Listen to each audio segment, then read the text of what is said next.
Everyone knows where it is. It has been sitting beneath a hill in China for more than 2,000 years. And technically, people could break into it, but they won't. Not because it hasn't been found, not because nobody is curious, and not because the story is just a legend. They won't open it because one wrong move could destroy something that has survived since the first emperor of China was buried beneath the earth. You've probably seen the Terracotta Army before. Thousands of life-size clay soldiers, standing in formation, as if they're still waiting for orders after more than 2,000 years. But here's the part most people don't realize. The Terracotta Army was not the tomb. It was the warning sign. The real tomb, the central burial chamber of Qin Shi Huang, has never been opened. And the reason why may be even more fascinating than what's inside. In 221 BC, Qin Shi Huang did something no ruler in Chinese history had ever done before. He unified China. Before him, the land was divided between rival states that had spent centuries fighting each other. Qin Shi Huang conquered them, brought them under one rule, and declared himself the first emperor. He standardized laws. He standardized currency. He standardized measurements.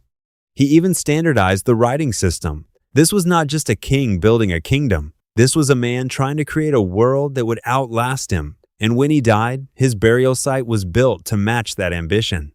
Near modern-day Xi'an, China, there is a massive funerary complex covering an entire landscape.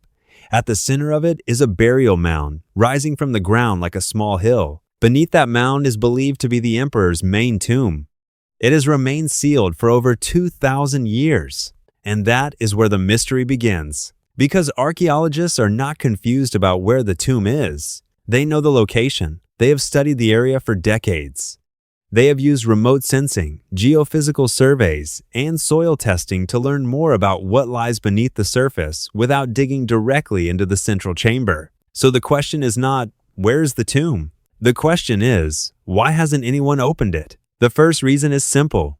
They learned their lesson the hard way. When the terracotta warriors were first uncovered, many of them still had beautiful colors on their surfaces. Red, blue, green, purple. For more than 2,000 years, the paint had survived underground.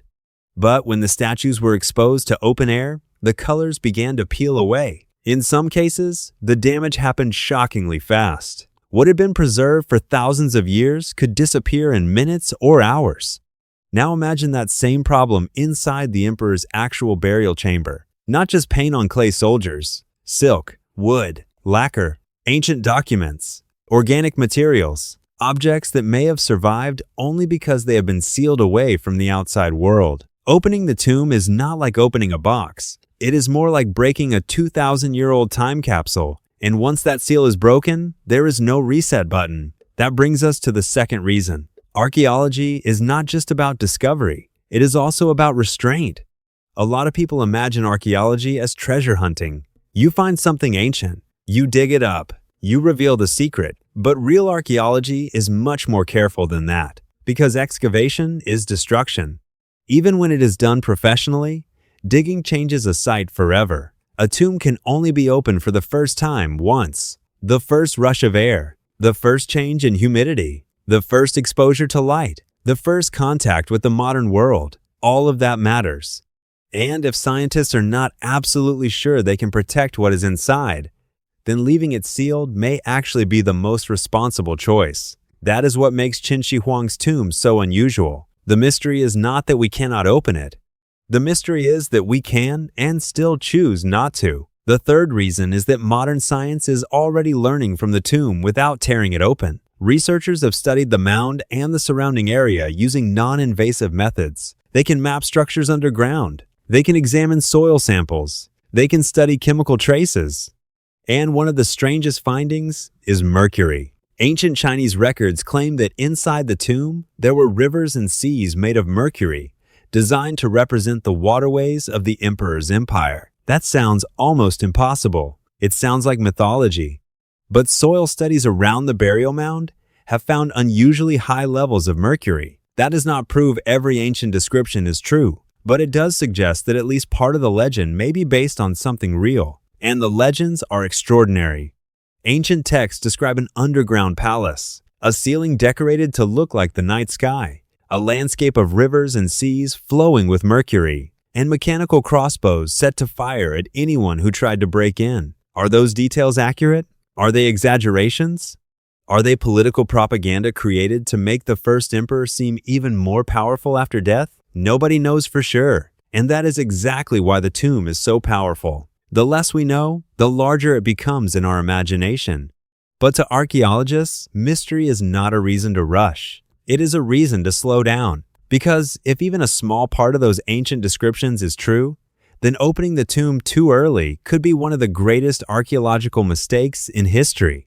And that is the part of this story I keep thinking about. Qin Shi Huang built his tomb as the ultimate symbol of power. He wanted an empire underground. He wanted soldiers to guard him. He wanted rivers, palaces, weapons, and symbols of heaven itself. He wanted to keep ruling after death. And in a strange way, he still is. Because more than 2,000 years later, the most powerful thing modern humanity can say about his tomb is, we are not ready. With all our machines, all our scanners, all our curiosity, and all our technology, we still have not proven that we can open it without destroying what makes it priceless. So maybe the real mystery is not what ancient China was able to build. Maybe the real mystery is whether modern humanity is capable of waiting. Because one day, the tomb may finally be opened. And when that happens, it could become one of the most important moments in the history of archaeology. But it will only happen once. One first opening, one first look. One moment when 2,000 years of sealed history meets the outside world. So what do you think? Should archaeologists open Qin Shi Huang's tomb with the technology we have today? Or should it stay sealed until future generations are better prepared?